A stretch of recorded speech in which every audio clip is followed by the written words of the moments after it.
अस्सलाम वालेकुम student, I hope आप लोग ठीक होंगे। सबसे पहले भाई हमने कुछ थोड़ी छोटी सी बात पहले लेक्चर्स की बात कर लें थोड़ा सा, ताकि आप लोगों को आइडिया हो जाए हम क्या पढ़ने वाले हैं। बच्चों आज हम बेसिकली लेक्चर नंबर 6 देखने जा रहे हैं।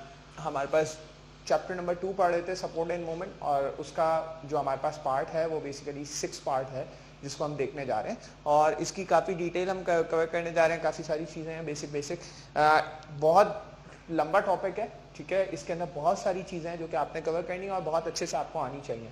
और उम्मीद करता हूँ आज के लेक्चर के अंदर आज का जो आपके पास ये पूरा का पूरा हम सिस्टमैटिक ऑर्गेनाइजेशन डेवलप करेंगे, इसकी पूरी की पूरी सिस्टमैटिकली पढ़ेंगे पूरे के पूरे डिजीज़ को, डिसऑर्डर्स को, तो फिर उसके अंदर आप काफ़ी सारी चीज़ें कवर कर सकेंगे। चलिए आइए स्टार्ट करते हैं बच्चों। सबसे पहले मैंने क्या किया हुआ है, मैंने बोर्ड के ऊपर बेसिकली बहुत सारी बेसिक चीज़ें लिख दी हैं, ठीक है। जो नाम है उनकी डिटेल डिस्कशन करूंगा मैं यहाँ पे, एक एक नाम को, एक एक डिजीज को हम अच्छे से डिस्कस करेंगे, उसका आपको कंसेप्ट देंगे प्रॉपर, आप ताकि अच्छे से समझ सकें।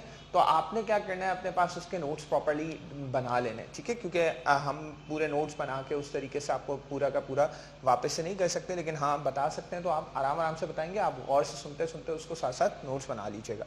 अच्छा भाई, जनरली हम बात कर रहे हैं क्योंकि हमने स्केलेटल सिस्टम पढ़ा है। स्केलेटल सिस्टम के अंदर हमने ह्यूमन एंडोस्केलेटन कवर किया है, बोन्स एंड कार्टिलेजेस कवर किए हैं, फिर उसके बाद हमने उसके जॉइंट्स का टॉपिक कवर किया है। तो हमने काफ़ी अच्छे से काफ़ी सारी चीज़ें कवर कर ली हैं। अब हम देखते हैं, जब हम बात करते हैं डिसऑर्डर्स की, क्योंकि हमने ये सब पढ़ लिया तो साथ साथ डिसऑर्डर्स पढ़ना हमारे लिए बहुत ज़रूरी है। यहाँ पे अगर हम बात करते हैं डिसऑर्डर्स ऑफ स्केलेटन की, जब भी हम स्केलेटन के डिसऑर्डर्स की बात करते हैं आमतौर पर दो चीज़ें, एक तो है डिसऑर्डर्स और एक है डिजीज। अच्छा, आम एक बच्चे को कंसेप्ट ये देना कि डिसऑर्डर का मतलब क्या है और डिजीज का मतलब क्या है, यहाँ पे बहुत जरूरी हुआ करता है। कैसे? फॉर एग्जांपल कंसिडर करते हैं, आप पढ़ तो लेते हो कि डिसऑर्डर है, आप पढ़ तो लेते हो कि डिजीज है, लेकिन एक्चुअली डिसऑर्डर है क्या, एक्चुअली डिजीज है क्या, ये समझना बहुत जरूरी है। फॉर एग्जाम्पल कंसिडर करते हैं, जब भी हम बात करते हैं डिसऑर्डर्स की स्केलेटन के, तो डिसऑर्डर नाम अपना बता रहा है कि मैं क्या हूं, ऑर्डर, मेरे ऑर्डर के अंदर क्या है, चेंज है, ठीक है। ऑर्डर जो है वो मेरा क्या है, डिस्टर्ब है, या मैल ऑर्डर, मैल अरेंजमेंट है, इसको एक और नाम दिया जाता है मैल अरेंजमेंट का। तो डिफॉर्मिटी या डिसऑर्डर इज बेसिकली हमारे पास जनरली हम कंसिडर करते हैं, जब भी हम इसकी बात कर रहे होते हैं तो हम बात कर रहे होते हैं कि हमारे पास ये क्या है, ये मैल अरेंजमेंट की बात कर रहे हैं हम यहाँ पे। तो यहाँ पे स्पेसिफिकली डिसऑर्डर ऑफ स्केलेटन के अंदर हम किसकी बात कर रहे हैं, मैल अरेंजमेंट की बात कर रहे हैं। अगर भाई देखें, इसके अंदर बहुत सारी बेसिक चीजें जो कि कवर करने की हैं। फॉर एग्जाम्पल कंसिडर करते हैं, हम जब भी बात करते हैं डिसऑर्डर की, तो हम यहाँ पे जितनी भी चीजें देखेंगे वो या तो मैल अरेंज होंगी या डिफॉर्म्ड होंगी। डिफॉर्म्ड होने का मतलब क्या है, खराब तरीके से बनी भी होंगी, या हम उसको देखेंगे तो वो मैल अरेंजमेंट होगी। उसके अंदर मैल अरेंजमेंट का मतलब है कि वो बिल्कुल सही तरीके से, जैसे उन्हें प्रॉपर्ली बनना चाहिए था या जैसे प्रॉपर्ली उन्हें होना चाहिए था, वो उस तरह से मौजूद नहीं होगी। और उसकी हम फिर कॉजेस के ऊपर भी जाएंगे और फिर सारी चीज़ों को कंप्लीटली डिटेल में डिस्कस करेंगे। चलिए आइए स्टार्ट करते हैं। सबसे पहले हम कहाँ से स्टार्ट करें ये समझते हैं। सबसे पहले जो टॉपिक है हम स्टार्ट करेंगे कंजेनाइटल डिसऑर्डर्स से। हम इन तमाम डिसऑर्डर्स को बेसिकली 3 हिस्सों में तोड़ रहे हैं, ठीक है। एक कंजेनाइटल डिसऑर्डर को हम डिस्कस करेंगे, दूसरा हमारे पास न्यूट्रिशनल डिसऑर्डर होंगे, और तीसरे हम हिस्से के अंदर हार्मोनल डिसऑर्डर्स को पढ़ेंगे। तो 3 पार्ट है मेरे पास, एक कंजेनाइटल डिसऑर्डर का पार्ट है, दूसरा न्यूट्रिशनल डिसऑर्डर का पार्ट है, और तीसरा हार्मोनल डिसऑर्डर का पार्ट है। और आई होप जो मैं आपको समझाऊंगा उसको प्रॉपर्ली आप समझ सकेंगे, सुन सकेंगे, इंशाल्लाह आसानी से समझ में आ जाएगी। चले आइए स्टार्ट करते हैं। सबसे पहले हम कहां से जाएंगे, कंजेनाइटल डिसऑर्डर से, ठीक है। कंजेनाइटल डिसऑर्डर्स का मतलब क्या है, पहले ये थोड़ा सा कंसेप्ट बिल्ड करते हैं, फिर एक एक डिसऑर्डर को कंप्लीटली डिटेल में डिस्कस करते हैं। आइए देखो बेटा, कंजेनाइटल डिसऑर्डर का मतलब है एक ऐसा डिसऑर्डर, एक ऐसी मैल अरेंजमेंट जो हमारे पास बचपन से मौजूद होगी, पैदाइश के तौर पर मौजूद होगी, ठीक है। जब हम फॉर एग्जांपल बाय बर्थ जिसे बोला जाता है, हम जब बर्थ होगी तो बर्थ के साथ साथ हमारे पास हमारी बॉडी के अंदर जो भी मैल अरेंजमेंट होगी, डिफॉर्मेशन होगी, जनरली हम उसको कंसिडर करते हैं, हमारे पास क्या होगा, कंजेनाइटल डिसऑर्डर होगा, ठीक है। तो उसके लिए हम स्पेसिफिकली टर्मिनोलॉजी यूज कर रहे होते हैं, क्या है ये, कंजेनाइटल डिसऑर्डर। तो कंजेनाइटल आमतौर पर टर्मिनोलॉजी भी यूज की जाती है, कंजेनाइटल उसी के लिए टर्मिनोलॉजी यूज की जाती है जब हम बात कर रहे होते हैं किसकी, कोई भी ऐसे डिसऑर्डर की, कोई भी ऐसी डिजीज की जो कि बाय बर्थ मौजूद हो, ठीक है। तो ये तमाम डिसऑर्डर्स बेसिकली, इसमें से हम 3 डिसऑर्डर हैं तीन को आपकी बुक में डिस्कस किया है, तो हम उसको इंशाल्लाह डिस्कस करेंगे।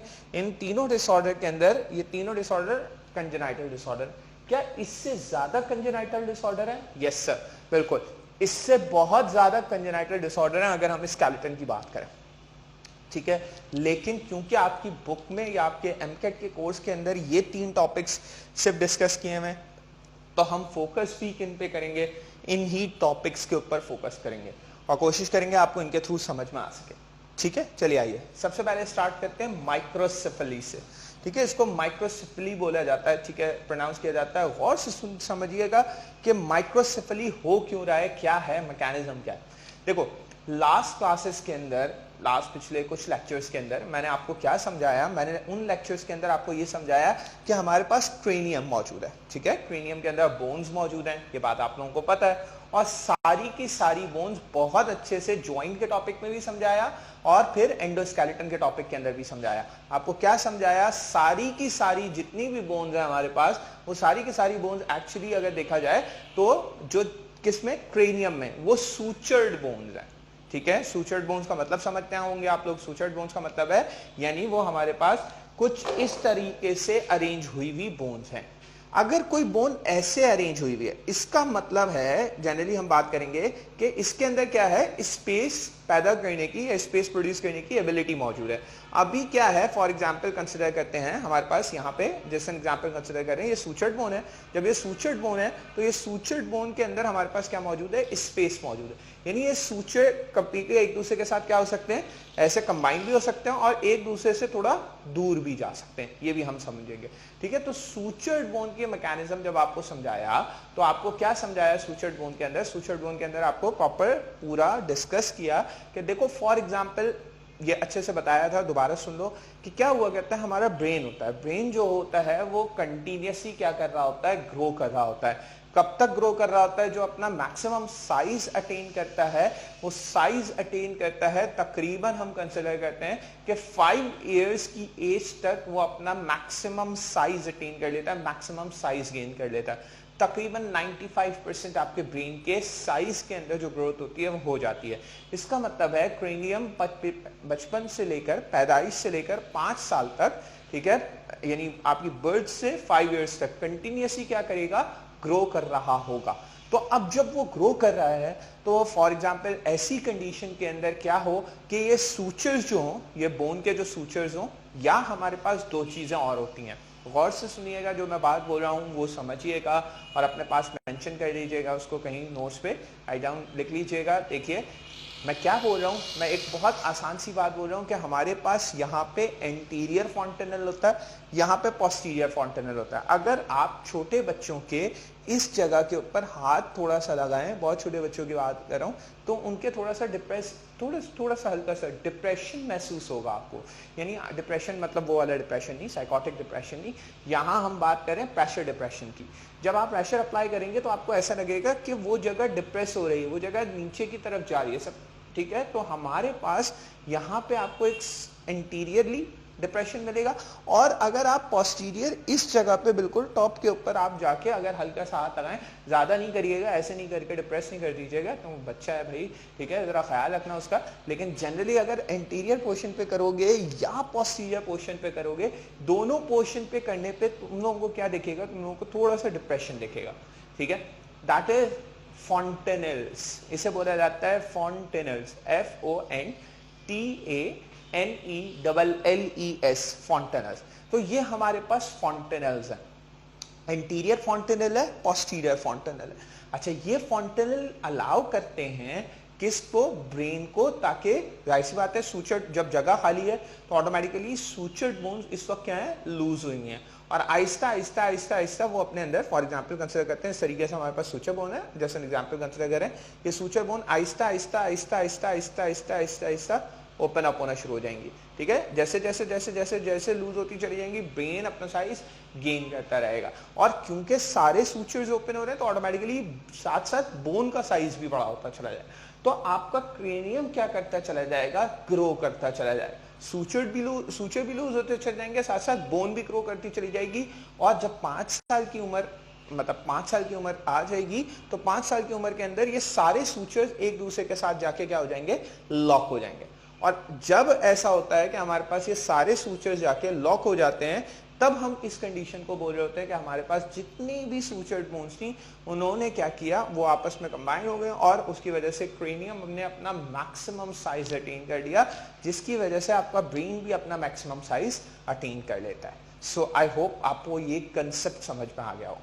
एंटीरियर फॉन्टेनल मौजूद होता है, पोस्टीरियर फॉन्टेनल मौजूद होता है, वो स्पेस को अलाउ करता है। साथ साथ हमारे पास सूचर्ड बोन्स होती हैं, वो सूचर्ड बोन्स भी साथ साथ क्या करती चली जाती हैं, ग्रो करती चली जाती हैं, लूज होती चली जाती हैं, तो आहिस्ता आहिस्ता क्रेनियम का साइज बड़ा होता चला जाता है। ये आपको कंसेप्ट आ गया।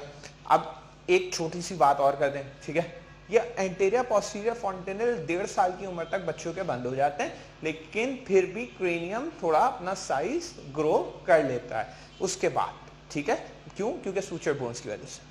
अब फॉर एग्जांपल कोई ऐसा बच्चा है जिसके एंटीरियर पोस्टीरियर फॉन्टेनल जो है, वो मैं क्या कह रहा हूँ, 1.5 साल की उम्र तक कंटिन्यूसली क्या करते रहते हैं, ग्रो करते हैं। लेकिन अगर एंटीरियर और पोस्टीरियर फॉन्टेनल दोनों अर्ली क्लोज हो जाए, अर्ली क्लोज होने का मतलब क्या है, एंटीरियर फॉन्टेनल कंसिडर करते हैं हम 6 मंथ में क्लोज होता है, तो हम कंसिडर करते हैं और जल्दी क्लोज हो जाए, 1 मंथ में क्लोज हो जाए, और साथ साथ पोस्टीरियर फॉन्टेनल भी जल्दी से क्लोज हो जाए। तो अब जब क्लोज हो जाएंगे और साथ साथ क्रेनियम ग्रो ना करे, जब क्रेनियम ग्रो ना करे, एंटीरियर पोस्टीरियर फॉन्टेनल जल्दी बंद हो जाए, तो ऑटोमेटिकली क्या होगा, जो हेड का साइज होगा, जो क्रेनियम का साइज होगा, वो छोटा हो जाएगा। तो उसकी वजह से उसका पूरा जनरली स्कल भी क्या हो जाएगा, छोटा हो जाएगा। ऐसे तमाम पेशेंट जिनका सर छोटा होता है, सर छोटा होना मीन्स के सर हमारे कंपैरिजन शुरू हो जाएगा। जैसे मैं बोलूं कि सर छोटा है, हेड साइज छोटा है, क्रेनियम साइज छोटा है, तो लोग कंपेयर करना शुरू कर देंगे, हमारा छोटा है उसका बड़ा है। नहीं, ऐसा नहीं होता, ठीक है। आपस में कंपेयर नहीं करना, तुम लोग नॉर्मल हो इसीलिए तो पढ़ पा रहे हो, ठीक है। मैं उन तमाम लोगों की बात कर रहा हूँ जिनका जो एक्चुअल बॉडी साइज होता है उसके प्रोपोर्शन के लिहाज से हेड साइज बहुत ही रिड्यूस रह जाता है। वो रिड्यूस क्यों रह रहा है, उसकी आपको मैकेनिज्म पूरी की पूरी बेसिक मैकेनिज्म पढ़ाया बायोलॉजी के हिसाब से कि किस तरीके से हमारे पास एंटीरियर पोस्टीरियर फॉन्टेनल क्लोज हो रहे हैं जल्दी, और साथ साथ क्या हो रहा है, हमारे पास एंटीरियर पोस्टीरियर फॉन्टेनल जल्दी क्लोज होने के अलावा हमारे पास एक और चीज हो रही है, और वो ये हो रही है हमारे पास कि सूचर बोन्स जो हैं वो भी जल्दी, हम उनके सूचर्स भी जो हैं वो जल्दी क्लोजअप हो गए, और उसकी वजह से क्या हो गया है, वो हमारे पास एक तरह से एक छोटे से हिस्से में कन्फाइंड होकर रह गया। अगर मैं आसान अल्फाज में बोलूं तो एक छोटे से हिस्से के अंदर बहुत अच्छे से कन्फाइंड होकर है। अब ये सर छोटा हो गया, मींस हेड साइज क्या हो गया, बॉडी प्रोपोर्शन के लिहाज से छोटा हो गया। इसको हम, इस कंडीशन को हम क्या नाम देते हैं, माइक्रोसेफली। अब माइक्रोसेफली के अंदर इंडिविजुअल कैसे होते हैं, जब किसी का ब्रेन साइज नहीं, नॉर्मली ब्रेन अपने नॉर्मल साइज को अटेन नहीं कर पाए, जब किसी की बॉडी के अंदर, जस्ट एन एग्जांपल कंसिडर करो कि जब ब्रेन साइज ना अटेन हो रहा हो, साथ साथ क्या हो रहा है उसके अंदर, एक और मैकेनिज्म, एक और मजेदार बात यह है, एक और मजेदार बात यह है कि उसके अंदर हमारे पास ब्रेन साइज तो ग्रो नहीं कर रहा, साथ साथ ब्रेन इमेच्योर रहेगा। अब क्यों इमेच्योर रहेगा, जब तक कि ब्रेन अपना साइज कंप्लीटली अटेन नहीं करता, तब तक उसके अंदर इंफॉर्मेशन बेहतर तौर पर स्टोर नहीं हो पाती। सो ऐसे तमाम बच्चे जिनका क्रेनियल साइज छोटा हो गया, अब ये क्रेनियम छोटा होने की वजह से, दूसरी बात हमने क्या पढ़ी, जैसे ही क्रेनियम छोटा हो गया, एक तो पॉइंट ये पढ़ा हमने कि क्रेनियम छोटा हो गया, साथ साथ हमने ये पढ़ा कि ब्रेन साइज भी छोटा रह गया। जब ब्रेन साइज भी छोटा रह जाएगा, क्रेनियम भी छोटा रह जाएगा, तो ऑटोमेटिकली हमारे पास एक कंडीशन बन जाएगी, जिस कंडीशन को हम बेसिकली नाम दिया करते हैं माइक्रोसेफली का।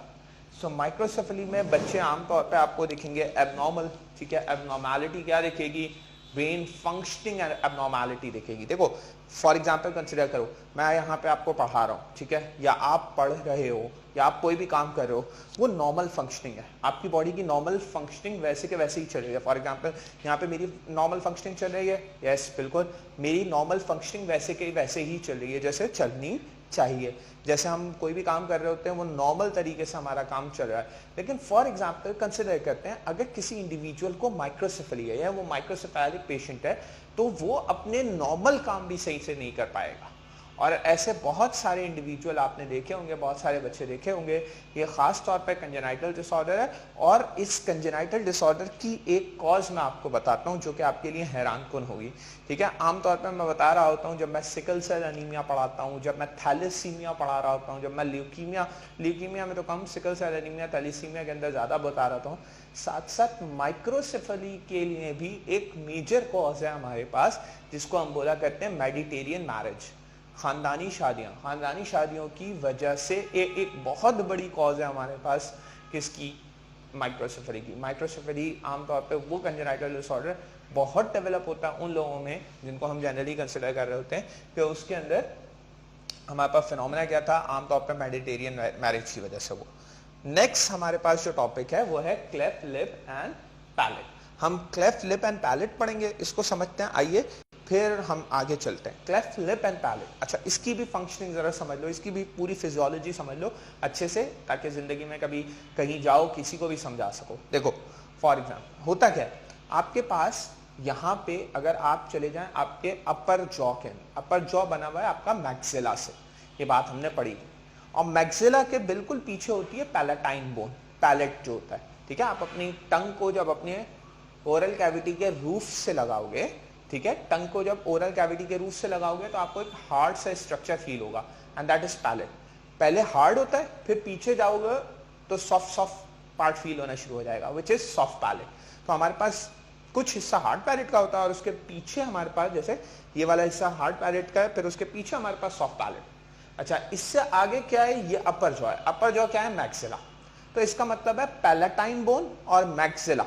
अच्छा पैलेटाइन बोन कितनी होती है, पेयर की फॉर्म में होती है। मैंने ह्यूमन एंडोस्केलेटन के टॉपिक के अंदर आपको पढ़ाया था, पार्ट 2 के अंदर आपको डिटेल में पढ़ाया था, आपने पढ़ा होगा, आपके पास नोट्स बने हुए होंगे, देख लीजिएगा उससे जरूर, ठीक है। तो मैंने आपको बताया था पैलेटाइन बोन 2 होती है, एक राइट साइड की होती है, एक लेफ्ट साइड की होती है। इसी तरीके से एक 2 मैक्सिला होती है, एक राइट साइडेड मैक्सिला होती है और एक लेफ्ट साइडेड मैक्सिला होती है।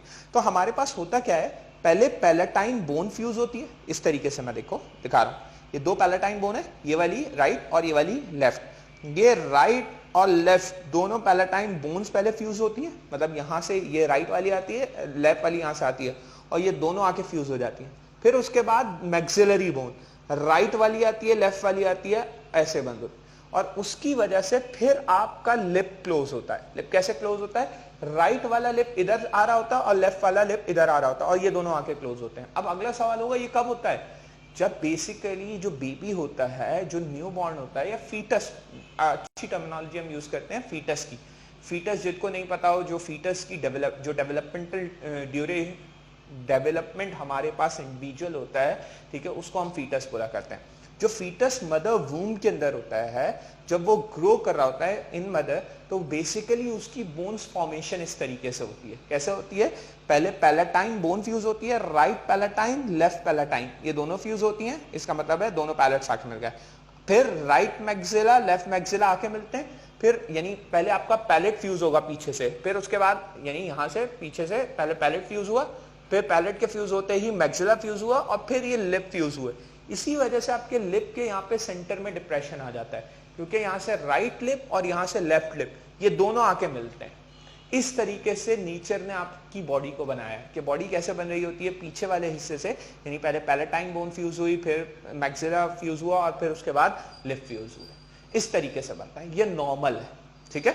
अब फॉर एग्जाम्पल किसी इंडिविजुअल के अंदर ये नॉर्मल फंक्शनिंग ना हो, तो उसकी ना तो पैलेटाइन बोन फ्यूज होगी, जब पैलेटाइन बोन फ्यूज नहीं होगी तो मैक्सिला भी फ्यूज नहीं होगा, जब मैक्सिला फ्यूज नहीं होगा तो आगे से, या मैक्सिलरी बोन फ्यूज नहीं होंगी तो आगे से लिप भी फ्यूज नहीं होंगे।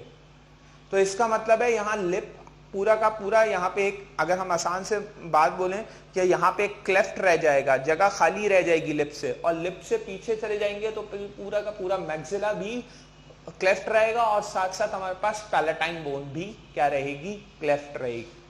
तो इसको हम नाम दिया करते हैं क्लेफ्ट लिप एंड पैलेट।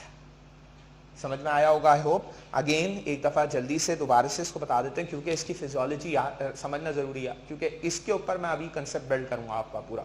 देखो मैंने क्या बताया, पहले हमारे पास कौन सी बोन फ्यूज हो रही है, पैलेटाइन बोन पीछे जो मौजूद है, ठीक है, रूफ पे टंग लगाओगे तो पता लग जाएगा। दो पैलेटाइन बोन है, राइट पैलेटाइन लेफ्ट पैलेटाइन, ये दोनों आपस में आके ऐसे मिल गई। उसके बाद राइट मैक्सिला लेफ्ट मैक्सिला वो दोनों आगे आपस में, और उसके बाद राइट लिप लेफ्ट लिप आपस में आके मिल गए, बीच में सेंटर में डिप्रेशन। समझ में आया? आई होप आपको समझ में आ गया होगा। अब अगर क्या हो रहा है, अगर तो पैलेट ओपन है यानी क्लेफ्ट है तो लिप भी क्लेफ्ट होगा, लाजमन सी बात है, क्योंकि पैलेटाइन बोन फ्यूज नहीं हुई है तो इसका मतलब है मैक्सिला भी फ्यूज नहीं होगा, इसका मतलब है लिप भी फ्यूज नहीं हुआ होगा। लेकिन कुछ बच्चों में ऐसा होता है, यानी इसका मतलब है अभी क्या है कंडीशन, क्लेफ्ट लिप भी है और क्लेफ्ट पैलेट भी है।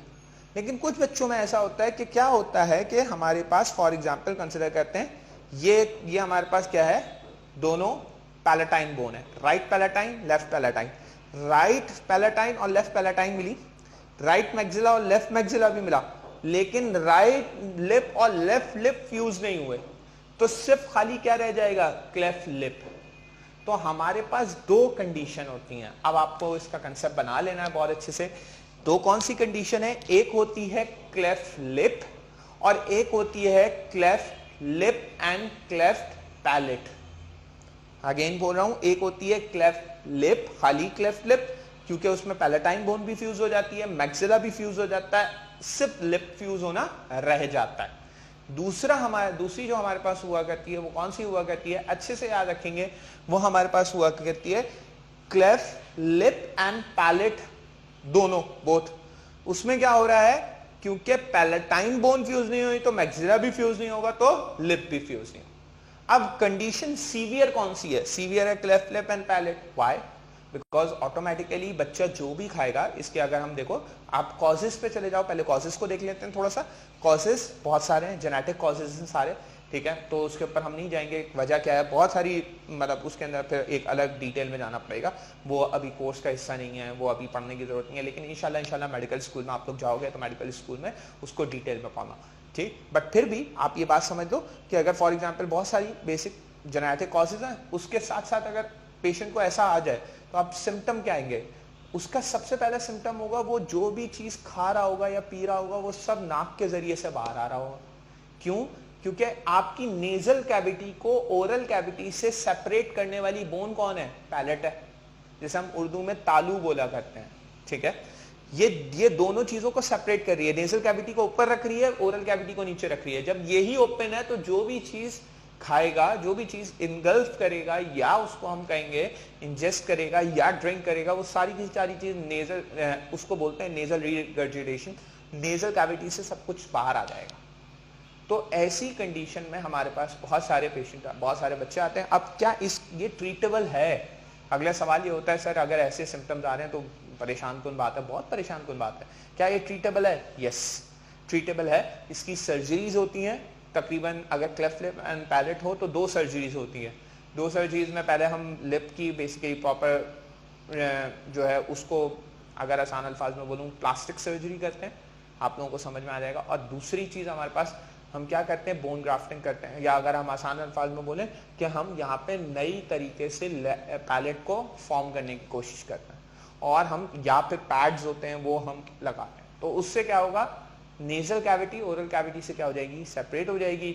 आमतौर पर एक शुरू में बच्चे की पैदाइश के फौरन बाद पता लग जाता है कि उसको ये बीमारी है, 1 साल की उम्र के अंदर उसका ऑपरेशन हो जाता है, और यूजुअली ऐसी सक्सेसफुल सर्जरीज होती हैं कि इसके अंदर डेथ रेट या मोर्टालिटी रेट बहुत कम होता है। जनरली हमारे पास बच्चे जो होते हैं वो अच्छे ग्रो करते हुए, प्रॉपरली डेवलप होते हुए दिखते हैं। तो हमने 2 चीजें पढ़ ली, माइक्रोसेफेली पढ़ ली और क्लेफ्ट लिप एंड पैलेट पढ़ लिया। अच्छा, तीसरी चीज यहाँ पे है ऑस्टियोआर्थराइटिस। ये ऑस्टियोआर्थराइटिस मैं अभी आपको नहीं पढ़ाऊंगा, क्योंकि मैं आर्थराइटिस का टॉपिक डिजीज ऑफ स्केलेटन में डिटेल में डिस्कस करूंगा, तो ऑटोमेटिकली ऑस्टियोआर्थराइटिस हम वहां कवर कर देंगे। यहाँ पे हम एक छोटा सा पॉज लेंगे और उसके बाद फिर हम रीस्टार्ट करेंगे। चाय पी लूं। अच्छा बच्चों, इसके बाद हमने जो आगे पढ़ना है, तो हमने अभी बात कर ली ना ऑस्टियोआर्थराइटिस की, जिस तरीके से हम अब फर्दर बात करेंगे न्यूट्रिशनल डिसऑर्डर्स की, ठीक है। तो न्यूट्रिशनल डिसऑर्डर्स पढ़ते हैं जल्दी से, आइए जरा समझा देते हैं आपको। न्यूट्रिशनल डिसऑर्डर्स हमारे पास 2 हैं, एक है रिकेट्स और दूसरा है ऑस्टियोमलेशिया, ठीक है। रिकेट्स एंड ऑस्टियोमलेशिया एक तरह की कंडीशन है, बट हम इसको डिस्कस करते हैं। और दूसरा हमारे पास इम्प्रॉपर बोन फॉर्मेशन, ये आपकी बुक में नहीं है, ठीक है, लेकिन ये एमकेट के कोर्स के अंदर है, बहुत जगह ये डिस्कस कर लिया जाता है, तो इम्प्रॉपर बोन फॉर्मेशन मैं यहाँ पे डिस्कस करूंगा जरूर।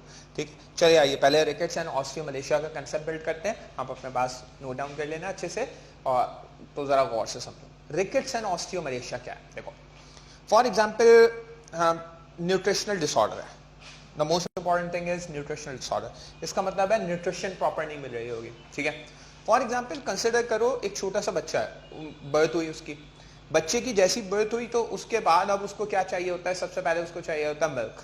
मिल्क कंजम्पशन उसकी होनी चाहिए। मिल्क के अंदर आमतौर पे होता ही है, मिल्क के अंदर कैल्शियम होता है, तुम लोगों को पता ही है, कैल्शियम फॉस्फेट हुआ करता है। साथ साथ अब हमारे पास उसको एक और एडिशनल चीज चाहिए होती है, विटामिन डी। मैं तुम लोगों को ये बात पढ़ा चुका हूं कि विटामिन डी क्या करता है। विटामिन डी क्या कहलाता है, vitamin D absorption of calcium में हेल्प करता है। नंबर वन, कैल्शियम को ज्यादा से ज्यादा एब्जॉर्ब कराता है किसके अंदर, बोन के अंदर, जिसकी वजह से बोन का जो स्पंजी पार्ट है, one of the most important thing हम ये डिस्कस कर चुके हैं, स्पंजी पार्ट कौन से होते हैं, वो स्पंजी पार्ट ज्यादा से ज्यादा स्ट्रांग हो सके, जिसकी वजह से बोन्स क्या हो, अच्छी खासी स्ट्रांग हो जाए और बच्चों की हड्डियां मजबूत हो जाए, ऑल ये सारी चीज।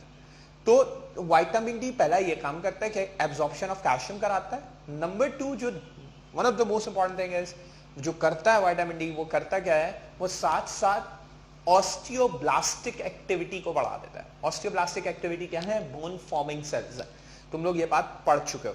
ऑस्टियोब्लास्टिक एक्टिविटी को बढ़ा के ऑस्टियोक्लास्टिक एक्टिविटी को कम करके, जब उसको कम कर देगा, इसको बढ़ा देगा, तो नेचुरली बोन के अंदर क्या होना शुरू हो जाएगी, ग्रोथ होना शुरू हो जाएगी।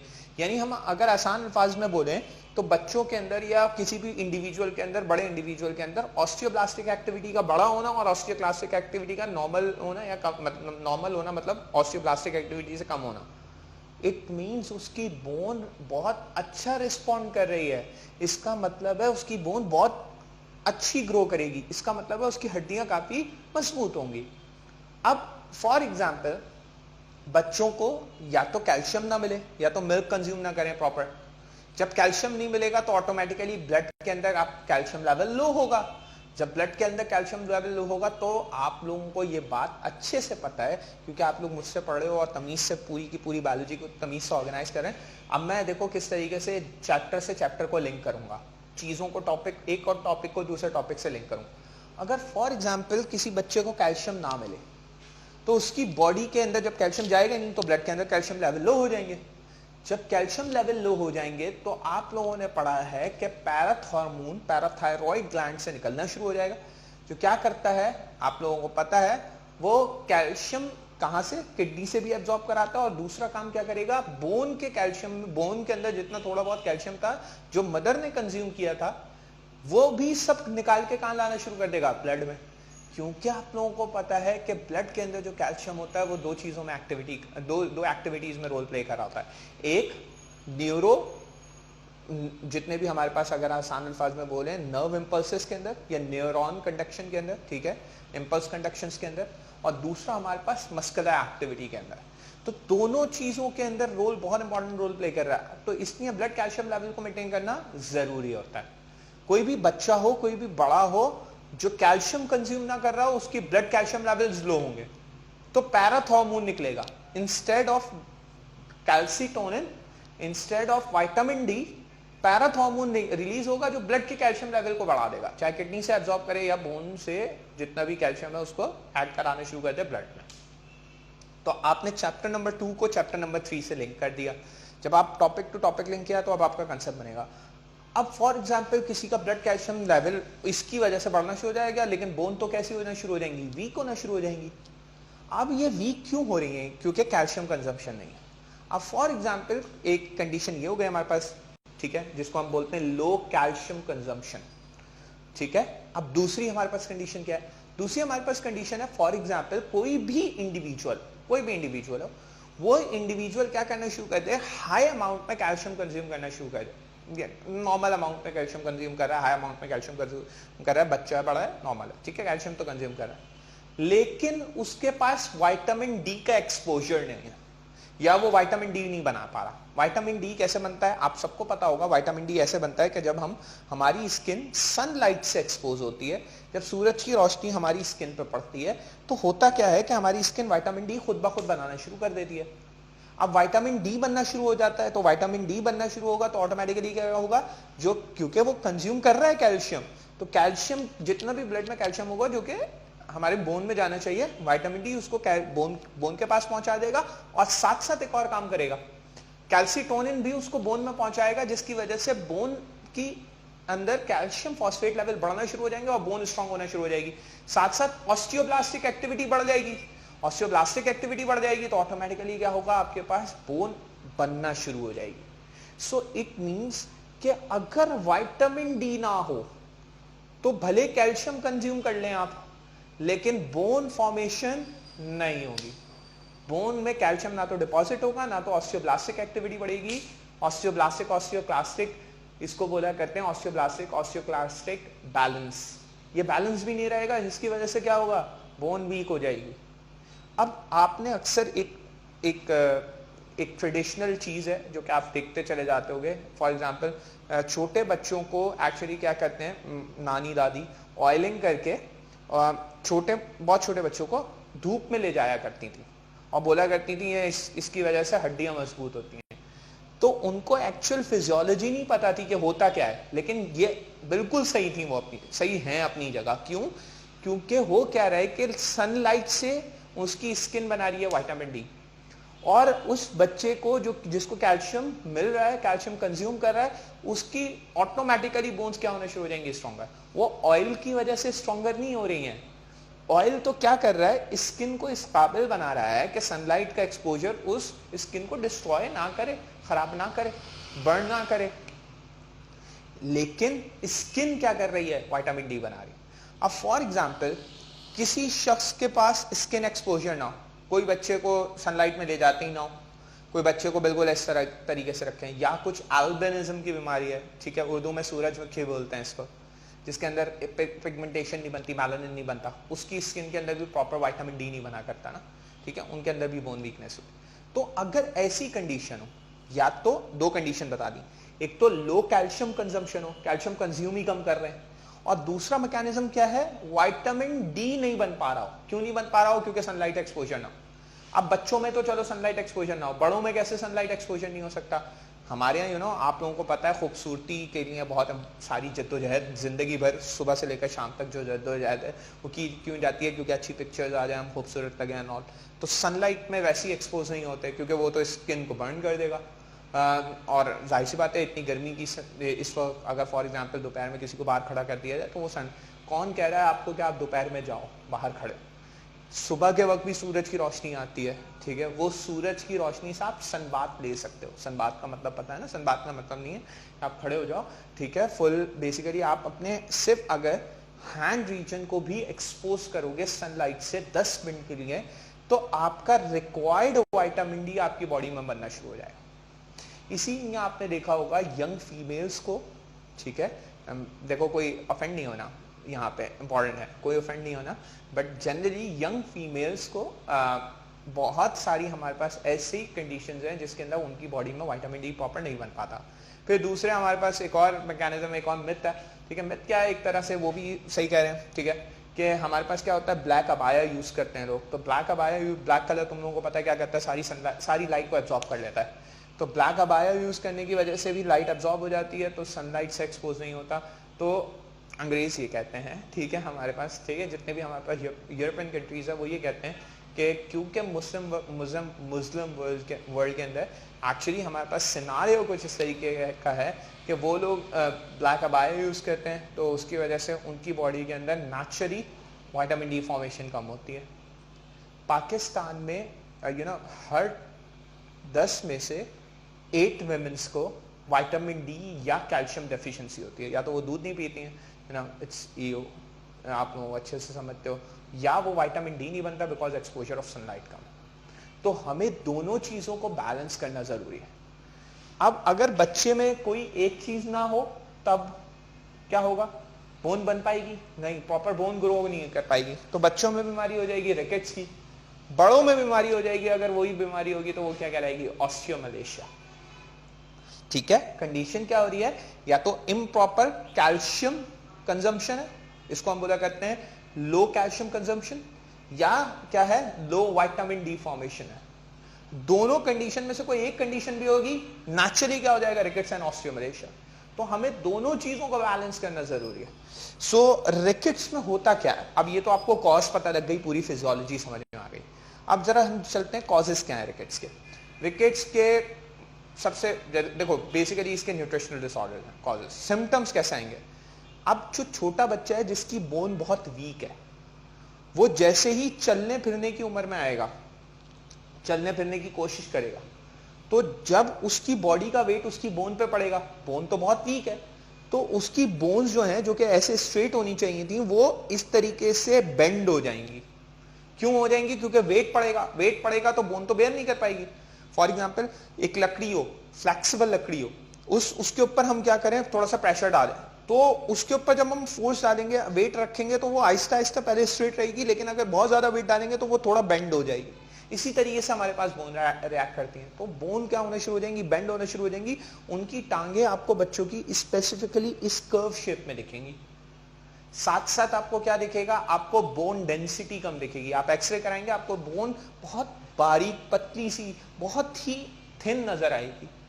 तो आप बोलेंगे अब हमारे पास क्या है कंडीशन, बच्चों में रिकेट्स की है। और ऑस्टियोमलेशिया बड़ों में क्या होगा, बड़े अपना ही वेट नहीं बेयर कर पाएंगे। मैं ये नहीं कह रहा हूं वेट बहुत ज्यादा होगा, बेयर करना मुश्किल होगा, नहीं, वेट कम भी हो, 50 भी हो, बहुत कम है 50 वेट फॉर एग्जांपल कंसीडर करते हैं, 50 वेट है, लेकिन वो भी बेयर नहीं कर पाएंगे। चलना फिरना मुश्किल होगा, काम करना मुश्किल होगा, हर वक्त लेथार्जिक रहेंगे, डिजी हो रहेंगे, बोन बेयर नहीं कर पाएंगी, पेन रहेगा हर वक्त। सो इसी वजह से आजकल हम लोग बोल रहे, बहुत सारे लोग बोल रहे होते हैं हम थोड़ा सा काम करके थक जाते हैं। आप लोग तो बहुत सारा काम बिल्कुल भी नहीं करते हो, ठीक है, तो थोड़ा सा काम करके थक जाते हैं। वो जो थोड़ा सा काम करके थक जाते हैं वो एक्चुअली है क्या, वो थोड़ा सा काम इसलिए थक जाते हो बिकॉज आपकी बॉडी के अंदर डेफिशिएंसी है विटामिन डी या कैल्शियम की। और अगर दोनों चीजों का एक्सपोजर, दोनों चीजें मिल रही होंगी, प्रॉपर बैलेंस होगा, तो नेचुरली आपकी बोन जो होगी वो अच्छे से बनना शुरू हो जाएगी। क्या ये ट्रीटेबल कंडीशन, ट्रीटेबल डिसऑर्डर्स हैं? यस, ये ट्रीटेबल है, इजीली ट्रीटेबल है। क्या करना है आपने, स्पेसिफिक अमाउंट के अंदर आपने कैल्शियम देना है, स्पेसिफिक अमाउंट में विटामिन डी देना। आप लोगों के लिए, क्योंकि देखो पढ़ने का मतलब होता है शऊर आना, शऊर आने का मतलब होता है यानी हम जो पढ़ें उसको प्रैक्टिकली इंप्लीमेंट कर लें अपने ऊपर। आप क्या कर सकते हैं, एक आसान सा काम कर सकते हैं, बहुत आसान सा काम क्या है, एक CAC नाम की एक बेसिकली हमारे पास सप्लीमेंट आते हैं कैल्शियम विटामिन डी के। अगर आपको दूध पीने से एलर्जी है, अगर आप बाहर जाना पसंद नहीं करते, या आप सनलाइट एक्सपोजर से डरते हैं, कुछ भी है, जो भी है, ठीक है, सन टैन हो जाएगा, ठीक है, वो सबसे घबराते हैं, तो आपको दो बेसिक चीज़ों की ज़रूरत है। आपको सबसे पहली बेसिक चीज़ की ज़रूरत है, आप क्या करें, आप CAC के नाम से एक हमारे पास सप्लीमेंट आते हैं, वो आप पानी के अंदर डालते हैं, डिजोल्व हो जाती है वो, और वो आपको एक बेसिकली, अगर हम आसान एक ड्रिंक का सा टेस्ट भी दे देती है। ड्रिंक उसके डिफरेंट फ्लेवर्स भी आते हैं, आप किसी भी फ्लेवर में यूज़ कर सकते हो, और ड्रिंक जैसी बन जाती है, ईजिली कंज्यूमेबल है, वो पी लो रोज़ एक। साथ साथ क्या करो, थोड़ा सा अपनी बॉडी के ऊपर एक्सरसाइज के थ्रू, किसी भी फॉर्म ऑफ एक्सरसाइज के थ्रू वेट डालना शुरू कर दो, जिससे क्या होगा, बोन के अंदर स्टेबिलिटी आए। बोन की स्ट्रेंथ डिपेंड कर रही होती है उसके ऊपर वेट कितना डलता है। सो अगर ये दो काम करेंगे आप, तो बहुत आपकी बॉडी के अंदर चेंजेस दिखेंगे। फिर आपकी फंक्शन, इसको बोला करते हैं हम आसान इंड्योरेंस, बहुत आसान अल्फाज में बोला करते हैं इंड्योरेंस। आपके इंड्योरेंस लेवल अलग हो जाएगा बिल्कुल दूसरों से। आप पूरे दिन पूरे रात काम कर सकते हो अगर आपकी बॉडी के अंदर सही अमाउंट में न्यूट्रिशन जाएगा तो। सो ये आपने समझना है। इम्प्रॉपर बोन फॉर्मेशन क्या होती है ये भी समझ लो। इम्प्रॉपर बोन फॉर्मेशन का मतलब है, होता क्या है, फॉर एग्जाम्पल कंसिडर करो हमारी बॉडी के अंदर किस तरीके से बोन फॉर्मेशन होनी है। नेचुरल बोन फॉर्म होती है, आप लोगों को बता दिया, ऑस्टियोब्लास्टिक ऑस्टियोक्लास्टिक एक्टिविटी चली है। लेकिन क्या हो कि ऑस्टियोब्लास्टिक एक्टिविटी स्पेसिफिक पॉइंट्स पे ज्यादा हो जाए, वहां बोन डेंसिटी ज्यादा हो जाए, और किसी जगह पे ऑस्टियोक्लास्टिक एक्टिविटी ज्यादा हो जाए, वहां बोन डेंसिटी कम हो जाए। यानी आपकी पूरी बॉडी के अंदर एक क्या होनी चाहिए, अगर आसान अल्फाज में बोले, एक सिमिलर ग्रोथ पैटर्न होना चाहिए बोन का। अगर सिमिलर ग्रोथ पैटर्न नहीं है, कंसिस्टेंट बोन डेंसिटी नहीं है, तो नेचुरली उसको हम उस टर्मिनोलॉजी के लिए, उसके लिए हम स्पेसिफिक टर्मिनोलॉजी यूज करते हैं, which is improper bone formation. Excuse me. So I hope आपको ये अच्छे से समझ में आ गया होगा। हमने क्या पढ़ा, रिकेट्स एंड ऑस्टियोमलेशिया पढ़ा, साथ साथ हमने इम्प्रॉपर बोन फॉर्मेशन पढ़ लिया। अब हम आ जाते हैं किसके ऊपर, हार्मोनल डिसऑर्डर के ऊपर, विच इज ऑस्टियोपोरोसिस। इसको देख लेते हैं, इसको कवर कर लेते हैं। अच्छा टॉपिक है, मजेदार टॉपिक है, आपको समझ में भी आएगा। जब हम बात करते हैं बच्चों हार्मोनल डिसऑर्डर में ऑस्टियोपोरोसिस की, ऑस्टियोपोरोसिस एक्चुअली है क्या, इसको थोड़ा सा अच्छे से समझते हैं। देखो नेचुरली क्या होता है, ये बात मैं पहले भी बता चुका हूँ, नहीं भी बताई तो गौर से सुन लो, दोबारा बता रहा हूँ। फीमेल्स के अंदर मेंस्ट्रुअल साइकिल होती है, वो मेंस्ट्रुअल साइकिल उनकी स्टार्ट होती है प्यूबर्टी से। प्यूबर्टी फीमेल के अंदर कौन सी एज में आती है, 11 to 13 ईयर्स की एज के, एंड देन वो मेंस्ट्रुअल साइकिल कंटिन्यू रहती है 45 to 55 ईयर्स तक। अच्छा, जब ये एवरेज एज है कि 45 to 55 ईयर्स के दरमियान, इससे 5 ईयर्स प्लस भी हो सकते हैं, 5 ईयर्स माइनस भी हो सकते हैं, डिपेंड करता है, ठीक है। इस एज के अंदर हमारे पास मेजरली फीमेल की मेंस्ट्रुअल साइकिल स्टॉप हो जाती है, जिसको हम बोलते हैं मीनोपॉज। जब मीनोपॉज अचीव होता है फीमेल के अंदर, तो उनके पास, अच्छा, इस पूरे फर्टिलिटी पीरियड के दौरान 11 to 13 यानी प्यूबर्टी से लेकर मीनोपॉज तक के दरमियान, इस तमाम टाइम में फीमेल की बॉडी में प्रोड्यूस हो रहा होता है एस्ट्रोजन, प्रोजेस्टेरॉन। अच्छा, इस एस्ट्रोजन या ईस्ट्रोजन, ठीक है, जो आप लोग पढ़ते हो, जो भी नाम से आप प्रोनाउंस करना चाहो, ठीक है। मैं एस्ट्रोजन मुझे अच्छा लगता है तो मैं एस्ट्रोजन प्रोनाउंस करता हूँ, आप ईस्ट्रोजन करना चाहो तो ईस्ट्रोजन कर सकते हो। एस्ट्रोजन एक खास किस्म का हार्मोन होता है। यह हार्मोन एक्चुअली क्या होता है, सेकेंडरी सेक्सुअल कैरेक्टरिस्टिक बिल्ड करता है। सेकेंडरी सेक्सुअल कैरेक्टरिस्टिक सारी की सारी हम पढ़ेंगे, जिन्होंने चैप्टर नंबर 4 पढ़ा हुआ है मुझसे अच्छे, लकीली उनको समझ में आता होगा, जिनको नहीं पढ़ा हुआ वो आहिस्ता आहिस्ता पढ़ लेंगे, वरना चैप्टर नंबर 3 में मैंने शायद डिस्कस किया हो, या हम पढ़ लेंगे इसको। सेकेंडरी सेक्सुअल कैरेक्टरिस्टिक डेवलप हो जाती हैं। जरा गौर से सुनो, सेकेंडरी सेक्सुअल कैरेक्टरिस्टिक फीमेल के अंदर डेवलप हो गई, फॉर एग्जाम्पल। अब साथ साथ इस एस्ट्रोजन क्या करता है, एस्ट्रोजन जाके दो चीजों को प्रोटेक्शन देता है। नंबर 1 बोन को प्रोटेक्शन देता है, नंबर 2 क्या करता है, वो बहुत आसान अल्फाज में बोलूं मैं अगर, तो हार्ट को प्रोटेक्ट करता है। इसीलिए यंग फीमेल्स को या फर्टाइल फीमेल को ना तो हार्ट अटैक्स आते हैं, ठीक है, अगर फीमेल को हार्ट अटैक आ रहे हैं तो आफ्टर मीनोपॉज आते हैं यूजुअली, ठीक है। बहुत ही कोई रेयर केस होता है जिसके अंदर यंग फर्टाइल फीमेल को हार्ट अटैक आ जाते हैं। इसको हम इस तरह बोलते हैं कि औरतों के पास दिल नहीं होता, ठीक है, दिल मर्दों के पास होता है क्योंकि हार्ट अटैक उन्हें आते हैं, ठीक है। ये मैं ऐसे ही मजाक में बोल रहा हूँ। इंपॉर्टेंट पॉइंट क्या है यहाँ पे, इंपॉर्टेंट पॉइंट ये है कि हार्ट के यूजुअली हमारे पास थ्रोम्बोसिस हो रहा है, एस्ट्रोजन किस तरीके से प्रोटेक्ट करता है, थ्रोम्बोसिस नहीं होने देता, यानी ब्लॉकेज नहीं होने देता। तो इस तरीके से कभी भी आपके हार्ट को ब्लड सप्लाई नहीं मिलना बंद नहीं होता, ठीक है। तो ये एक मैकेनिज्म है। फॉर एग्जाम्पल ये सारा सिनारियो चल रहा है, अब एक सेकेंड हम यहाँ पे पॉज देंगे। अच्छा भाई, तो हम बात कर रहे थे ये जो, अब क्या होगा, फॉर एग्जाम्पल फीमेल को एस्ट्रोजन दो चीजें कर रहा है, हार्ट को भी प्रोटेक्ट कर रहा है, बोन को भी प्रोटेक्ट कर रहा है। अच्छा, फॉर एग्जाम्पल, अब जैसे एन एग्जाम्पल कंसिडर, बोन को कैसे प्रोटेक्ट करता है, अगर आसान अल्फाज में बोलूं, कॉम्पनसेशन इफेक्ट है, यानी बोन को जो वेट बेयर करना होता है उसको हेल्प, वेट बेयर करने में हेल्प कौन करता है हमारे पास, जैसे एन एग्जाम्पल कंसिडर करते हैं, ऑस्टियोक्लास्टिक एक्टिविटी को कम ही रखता है कौन, एस्ट्रोजन। अब फीमेल के अंदर अचानक से एस्ट्रोजन गायब हो जाए, अचानक से मींस मीनोपॉज अचीव हो गया, मीनोपॉज अचीव हुआ, मेंस्ट्रुअल साइकिल स्टॉप हुई, एस्ट्रोजन गायब। जैसी एस्ट्रोजन गायब होगा तो कॉम्पनसेशन, क्योंकि फीमेल ने जिंदगी भर, उन्हें तो पता लगा ही नहीं, उन्हें इसलिए नहीं पता लगा बिकॉज उनकी बोन को प्रोटेक्शन पहले ही दी जा रही थी, किसकी वजह से, एस्ट्रोजन की वजह से। और एस्ट्रोजन प्रोटेक्शन कैसे दे रहा था, एस्ट्रोजन प्रोटेक्शन ऐसे दे रहा था कि वो ऑस्टियोक्लास्टिक एक्टिविटी को कम करके रखा हुआ था। अब अचानक से फीमेल के अंदर एस्ट्रोजन गायब हो गया, जैसी एस्ट्रोजन फीमेल की बॉडी के अंदर से गायब हो गया तो अब होगा क्या, अब एस्ट्रोजन लेवल डाउन होने की वजह से ऑस्टियोक्लास्टिक एक्टिविटी जो रुकी हुई थी, कम होकर रुकी हुई थी, वो अचानक से क्या होना शुरू हो जाएगी, बढ़ना शुरू हो जाएगी। जब वो बढ़ना शुरू हो जाएगी तो फीमेल की बोन में अब ऑस्टियोक्लास्टिक एक्टिविटी ऑस्टियोब्लास्टिक एक्टिविटी से बढ़ जाएगी, तो स्पंजी जो होगी बोन, जहां पे जो स्पंजी बोन होती है उस जगह से कैल्शियम निकल के बाहर जाना शुरू हो जाएगा। तो वो बोन के अंदर जब कैल्शियम निकल के बाहर जाना शुरू हो जाएगा तो हड्डियां जो होंगी या बोन्स जो होती हैं, बोन्स पोरस हो जाती हैं, पोर वाली हो जाती हैं, उर्दू में बोलते हैं इसको हड्डियों का भुरभुरापन। हड्डियां जो होती हैं वो भुरभुरी हो जाती हैं, भुरभुरी मीन्स के वो बहुत वीक हो जाती हैं, बहुत ही फ्रेजाइल, हम अंग्रेजी में टर्मिनोलॉजी यूज करते हैं, फ्रेजाइल हो जाती हैं, बहुत आसानी से टूट सकती हैं। इसीलिए आपने देखा होगा जो ओल्ड एज वुमेन है, आंटी चल रही थी, चलते चलते उनका पाँव जो है वो किसी टेबल से टकरा गया और फ्रैक्चर हो गया। क्यों फ्रैक्चर हो गया? Because life during that fertility period उन्होंने ना तो कैल्शियम कंज्यूम इतना किया, ना तो विटामिन डी कंज्यूम किया।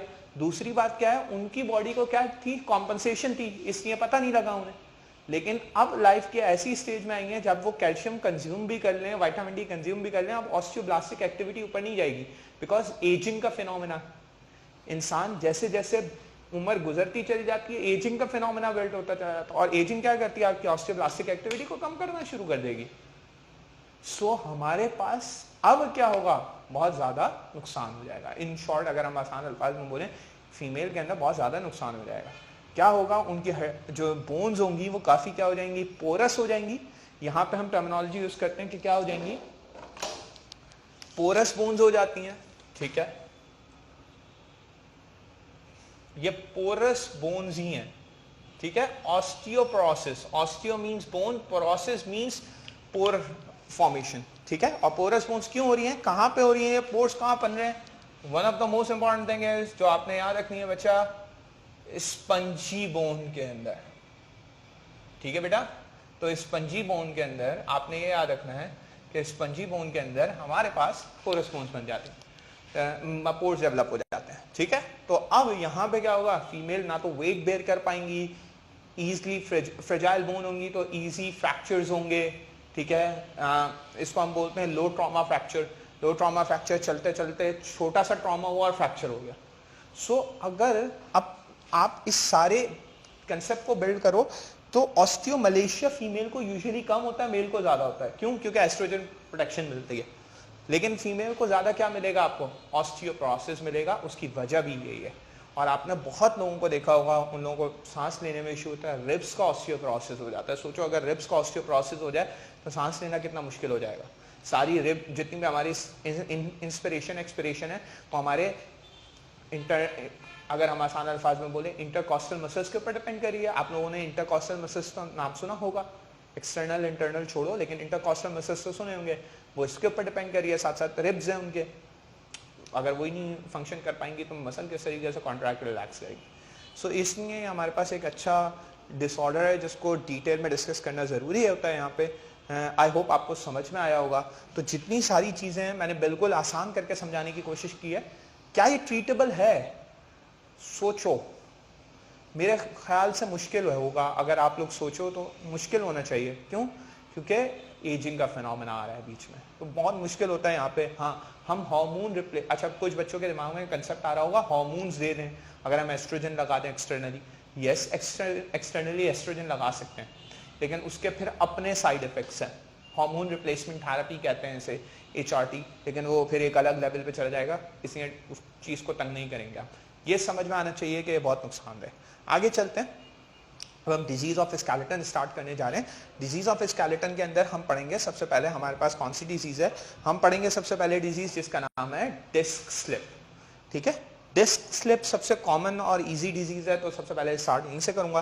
डिस्क स्लिप का मतलब क्या होता है? डिस्क स्लिप का यहाँ पे किसकी बात कर रहे हैं हम? एक और इंपॉर्टेंट पॉइंट है कि हम बात किसकी कर रहे हैं। यहाँ पे हम बात कर रहे हैं बच्चों इंटरवर्टिब्रल डिस्क की, और मैं उम्मीद करता हूं ये इंटरवर्टिब्रल डिस्क आपको पता होगी। कोई भी ऐसा बच्चा नहीं होगा जिसको इंटरवर्टिब्रल डिस्क नहीं पता होगी, ठीक है बेटा। तो इंटरवर्टिब्रल डिस्क सबको मैंने समझाई है। दो वर्टिब्रीज के दरमियान इंटरवर्टिब्रल डिस्क होती है, ठीक है। अच्छा, अगर हम आसान अल्फाज में बोलें तो इंटरवर्टिब्रल डिस्क के, आपको बिल्कुल इजी समझा रहा हूं, ठीक है। सेंटर में एक पार्ट होता है जिसको हम इंटरवर्टिब्रल डिस्क का न्यूक्लियस कहते हैं। न्यूक्लियस पल्पोसिस के नाम से जानते हैं, ठीक है, न्यूक्लियस बोलते हैं। ये न्यूक्लियस है अगर आसान अल्फाज में बोल, और ये हमारे पास जेली लाइक मटेरियल होता है। तो ये, इसको मैं लिख देता हूं यहाँ पे, जेली है, ठीक है। तो अब आसानी से समझ में आ रहा है, ठीक है। ये हमारे पास जेल लाइक स्ट्रक्चर है, और सेंटर में हमारे पास न्यूक्लियस है। न्यूक्लियस काफी फर्म होता है, स्ट्रॉन्ग होता है, कोलाजन फाइबर से बना होता है। यहाँ हमारे पास मैट्रिक्स होता है, जेली होती है। अच्छा, होता क्या है ये? कार्टिलेज है। क्या ये इंपॉर्टेंट है, आपने समझना ये कार्टिलेज है। अब अगर मैं जैसे ही बोलूंगा कार्टिलेज, तो क्योंकि आप लोगों का मैंने प्रॉपर कंसेप्ट बिल्ड किया, पिछले लेक्चर्स में कार्टिलेज डिटेल में पढ़ाया था। कार्टिलेज के अंदर दो चीजें होती हैं, तो कोलेजन होते हैं या मैट्रिक्स होता है। मिनरल्स तो कम होते हैं, पढ़ा हुआ है हमने। तो यहाँ पे सेंटर में क्या है, न्यूक्लियस है जो कि स्ट्रॉन्ग है, ठीक है, कोलेजन से बना हुआ। साइड में जेली लाइक स्ट्रक्चर है। अब क्या हो, फॉर एग्जाम्पल हम कॉजेस पे चलते हैं। हुआ क्या, अब ये इंटरवर्टिब्रल डिस्क, पहले ये समझा दूं, अगर ये अपनी जगह से हट जाए, ठीक है, अगर इंटरवर्टिब्रल डिस्क, ठीक है, यहां पे हम बोलते हैं इंटरवर्टिब्रल डिस्क जो है वो डिसलोकेट हो जाए, तो इस डिसलोकेशन को, dislocation of intervertebral disc is known as disc slip. कैसे हुई ये समझ लेते हैं। आइए जरा कॉजेस पे चलते हैं। बहुत सारे कॉज है। सबसे पहला कॉज क्या है, सबसे पहला कॉज है ट्रॉमा। कोई भी ट्रॉमा हो, ट्रॉमा क्या हो सकता है, एक्सीडेंट, कोई भी किसी किस्म का बाहर एक्सीडेंट हो गया। अच्छा, एक कॉमन और चीज है, बड़ी मजेदार है, जरा समझिएगा। अक्सर ऐसा होता है कि हम लोग सीढ़ियां चढ़ते हुए, देखो स्टेयर्स कैसे बनाई गई हैं, स्टेयर्स बनाई गई एक स्टेयर पे, उसके ऊपर, फिर उसके ऊपर, उसके ऊपर, ठीक है।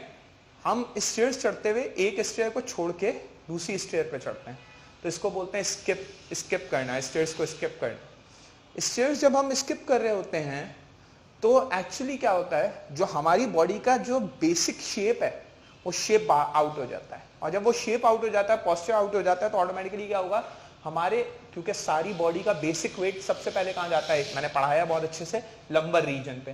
पहले लंबर जाता है, फिर नी पे जाता है, फिर एंकल्स पे जाता है, तो लंबर रीजन पे जाएगा सबसे पहले। अब ऐसे तमाम लोग जो कि स्किप करते हुए स्टेयर्स को चढ़ते हैं, उनके लंबर पे एक्स्ट्रा फोर्स लगना शुरू हो जाएगी, और अगर एक्स्ट्रा फोर्स, वो फोर्स ज्यादा हो जाए या उसमें उनका पाँव थोड़ा स्लिप हो जाए, सो उनकी पूरी की पूरी क्या होगी, ये जेली लाइक जो स्ट्रक्चर होगा ये रप्चर हो सकता है, और अगर ये रप्चर हो गया तो ये जेली सारी साइड में निकल जाएगी, और क्या होगा, उनकी वर्टिब्री, जो कि फॉर एग्जांपल वर्टिब्री कुछ इस तरीके से थी, जैसे एग्जांपल कंसिडर कर रहे हैं हम कि इस तरीके से थी वर्टिब्री, ऐसे ऐसे, ये अगर यहां से जेली निकल गई यहां से, तो ये वर्टिब्री ऐसे हो जाएगी। जब ये वर्टिब्री ऐसी हो जाएगी, क्योंकि यहां से तो जेली निकल गई है, तो अब क्या होगा, पूरी की पूरी स्पाइन का स्ट्रक्चर चेंज हो जाएगा।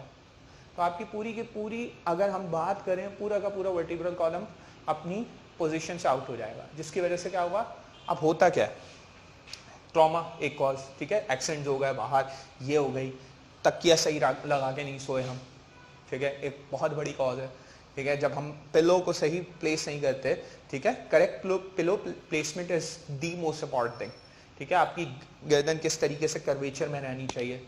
अब हमने सही तकिया नहीं लगाया, ठीक है, पिलो सही प्लेसमेंट सही नहीं थी, क्या हुआ, माइट भी ऐसा हो सकता है वहां से डिस्क स्लिप हो जाए, उसकी वजह से डिस्क स्लिप हो जाए। तो ये सारे कॉजेज हैं हमारे पास डिस्क स्लिप के, ठीक है। साथ साथ हमारे पास क्या है, साथ साथ कोई ऐसा एक्सटर्नल प्रेशर, ठीक है, किसी चीज ने हिट कर दिया फोर्सफुली एंड ऑल, इसकी वजह से हमारे पास, तो हमारे पास क्या हो जाएगी, डिस्क अपनी लोकेशन, बेसिकली डिसलोकेशन हो जाएगी, किसकी, डिस्क की, इंटरवर्टिब्रल डिस्क की। तो ये सारे कॉजेज हैं इसके बेसिक। अगर हो जाए तो अब क्या होगा, सिम्टम क्या आएगा, देखो सबसे पहले सिम्टम क्या होगा, जहां डिस्क होती है, क्योंकि दो वर्टिब्री के दरमियान डिस्क है, ठीक है, दो वर्टिब्रीज है हमारे पास, फॉर एग्जांपल कंसीडर करें, और उसके दरमियान डिस्क है, तो वर्टिब्री के दरमियान आपने पता है स्पाइनल कैनाल होती है, उसमें स्पाइनल कॉर्ड जारी होती है।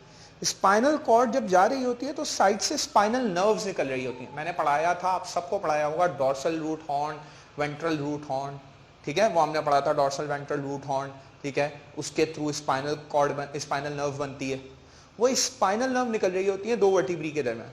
अब जब ये क्या होगा, फॉर एग्जांपल कंसीडर करते हैं डिस्क स्लिप हो गई, ये प्रेस हुआ, ये इस तरह हो गया वर्टिब्री, तो अब यहां से स्पाइनल जो नर्व होगी वो क्या होगी, कंप्रेस होगी। जब स्पाइनल नर्व कंप्रेस होगी तो क्या होगा, क्या होना शुरू हो जाएगा, जब नर्व कंप्रेस होती है तो सीवियर किस्म का पेन होना शुरू हो जाएगा अफेक्टेड पार्ट के अंदर। तो सबसे पहला सिम्टम हमारे पास क्या आता है, सबसे पहला सिम्टम हम यूजुअली पढ़ते हैं कि सीवियर पेन होगा अफेक्टेड पार्ट के अंदर।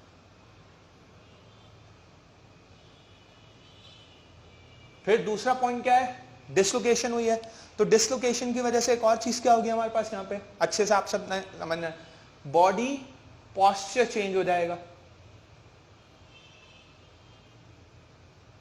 अच्छा ये बर्दाश्त के काबिल दर्द नहीं होता है, बहुत सीवियर किस्म का पेन होता है, बॉडी पॉस्चर चेंज हो जाएगा, दूसरा काम ये होगा। तीसरी चीज क्या होगी, हमें क्या स्पाइनल कॉर्ड के जो फंक्शन है वो अफेक्ट होंगे, स्पाइनल फंक्शनिंग अफेक्ट होती है।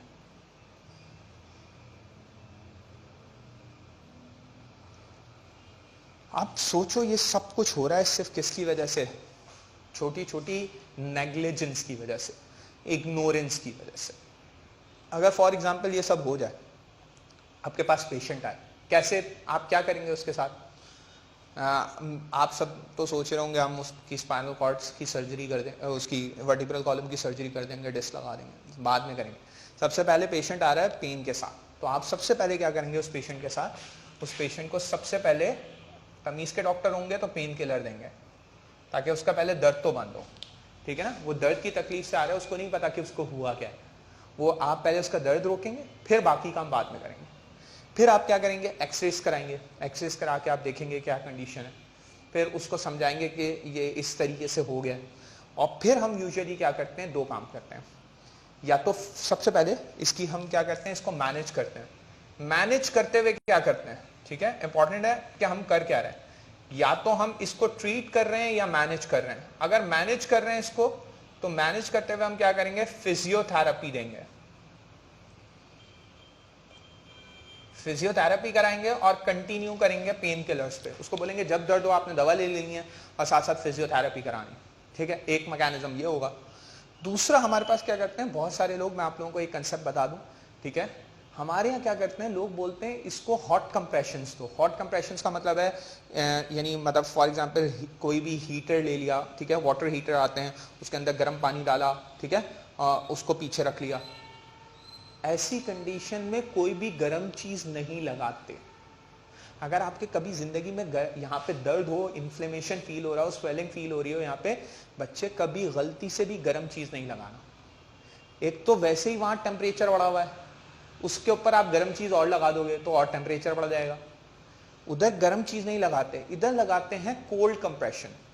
ये मिथ है, ये गलत है, पूरी दुनिया कर रही है, पूरे पाकिस्तानी कौम कर रही है, ठीक है। पूरी दुनिया तो नहीं कर रही है, अमेरिकन नहीं करते हैं ऐसी हरकतें, पाकिस्तानी है ऐसी हरकतें कर रहे होते हैं। वो क्या कर रहे होते हैं, गर्म चीज लगा देते हैं, ठीक है। उसको बोलते हैं, उर्दू में बोलते हैं गर्म चीज की सिकाई, ठीक है। नहीं करते, सिकाई नहीं करते, ऐसी जगह पे ठंडी चीज लगाते हैं, कोल्ड कंप्रेशन देते हैं ताकि इन्फ्लेमेशन रिजॉल्व हो जाए, इन्फ्लेमेशन खत्म हो जाए। इन्फ्लेमेशन खत्म हो जाएगा, नेचुरली पेन के जो मीडिएटर्स है वो खत्म हो जाएंगे, पेन खत्म हो जाएगा। सो हम क्या कर सकते हैं, आइसिंग कर सकते हैं। समझ में आ रही है? आई होप आपको समझ में आ रहा होगा। तो क्या करते हैं, हम कोल्ड कंप्रेशन देते हैं। सही है बच्चे, कुछ और नहीं करा देना। एंड लास्टली हमारे पास अगर ऐसा खुदा न खास्ता इसको ट्रीट करने का तरीका यस है, ट्रीटेबल है। हम क्या कर सकते हैं, हम क्या कर सकते हैं, रबर पैड्स लगा सकते हैं। तो हम क्या बोलते हैं, हम आर्टिफिशियल डिस्क प्लेसमेंट, क्या लिख रहा हूं यहां देख लेना बेटा, आर्टिफिशियल डिस्क प्लेसमेंट। ये हम आर्टिफिशियल डिस्क प्लेस करते हैं यहाँ पे, that is known as artificial disc placement. I hope आपको ये पूरा प्रॉपर अच्छे से समझ में आ गया होगा। कोई क्वेश्चन हो अपने पास लिख लेना, जैसा मैंने बोला है। फिर जब हमारी नॉर्मल क्लासेज इंशाल्लाह रिज्यूम हो जाएंगी तो आपके तमाम क्वेश्चंस के जवाब मैं दूंगा आराम से, ठीक है। उन तमाम को लिख लेना, इंशाल्लाह डिस्कस करेंगे। यहाँ पे हम इसको रोकते हैं, फिर इंशाल्लाह फिर नेक्स्ट पार्ट में हम आगे फर्दर कंटिन्यू।